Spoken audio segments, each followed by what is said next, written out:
আসসালামু আলাইকুম, সবাই কেমন আছেন? আশা করি সবাই ভালো আছেন। আজকে আমি ওমান বাংলাদেশ এম্বাসি সম্পর্কে কিছু তথ্য এখানে তুলে ধরার চেষ্টা করব। সবচাইতে একটা কথা হচ্ছে যে আমরা যেটা পারবো না, যেটা আমাদের আয়ত্তে থাকে না, সেটা আমরা কেন করব? একটা কথা হচ্ছে যে যখন দূর দূরান্ত থেকে মানুষ এম্বাসিতে আসে, বাংলাদেশ এম্বাসিতে প্রেস করে, তখন তাদের বলা দরকার বা তারা এমন একটা কাজ করা দরকার যে অ্যাপয়েন্টমেন্ট লেটার তৈরি করা, যে আমি অ্যাপয়েন্টমেন্ট লেটার লইছি, আমার অমুক তারিখে ডেট, আমরা ডেইলি 100 জন পারবো। তাহলে আমরা ডেইলি 100 জন আমাদের কাজ করার ক্ষমতা আছে, আমরা কেন 200-250 লোকের পেপার আমরা জমা নেব? তারপরে দেখেন এই পেপারগুলো জমা নেওয়ার পরে এই বাংলাদেশ এম্বাসির পাশে সমুদ্র সৈকতে সবাই এভাবে অপেক্ষা করতেছে। গতকালকের যখন যারা এই বাংলাদেশ এম্বাসিতে তাদের পাসপোর্ট জমা দেওয়ার জন্য তারা আসছে, তখন আগের দিনে যে লোকগুলো ছিল তারা ওই লোকগুলাও ওই দিন শেষ করতে পারে নাই। তারপরে ওই দিন আবার তারা কি করছে, আবারও লোক থেকে পাসপোর্ট জমা দেওয়ার জন্য তারা টাকা রিসিভ করছে, তাদেরকে স্লিপ দেওয়া হয়েছে। তখন তারা ওই দিন অপেক্ষা করার পরে সারা রাত্রি যাপন করছে হয়তো বা এখানে।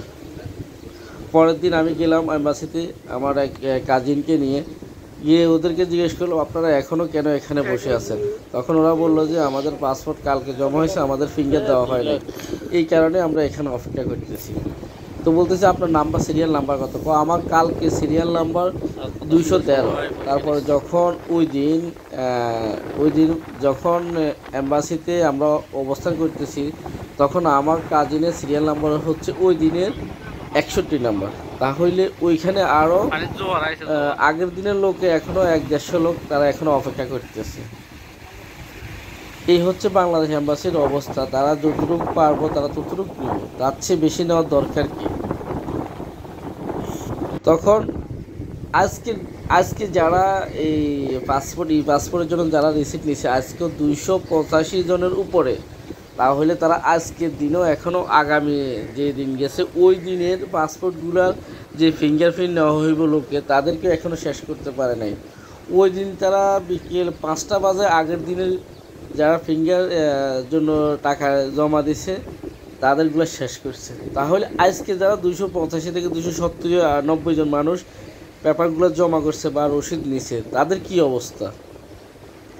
এইভাবে বাংলাদেশ এম্বাসির অবস্থা, যে করুণ অবস্থা, আমরা প্রতিদিন আমরা যে ভোগান্তিতে থাকি, এইগুলো বলার মতো কোনো লোক থাকে না।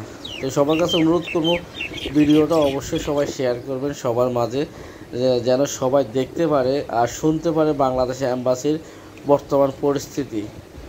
ওকে, আসসালামু আলাইকুম, সবাই ভালো থাকবেন, সুস্থ থাকবেন।